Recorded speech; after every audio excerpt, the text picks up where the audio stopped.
All right, friends, here we are. Here is the kitchen area.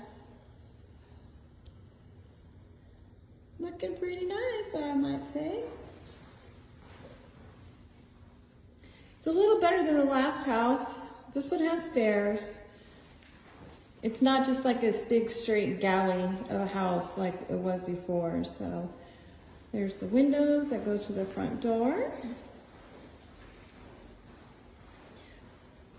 A little kitchen nook. Back to that kitchen area. Not quite as big as the house that we had when we were in California, but it's bigger than where we're at now. So anyway, let's see here.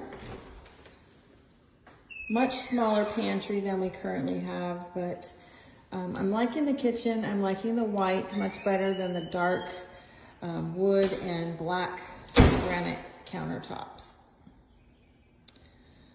All right, I just wanted to give you a quick sneak peek. Thanks for watching, friends.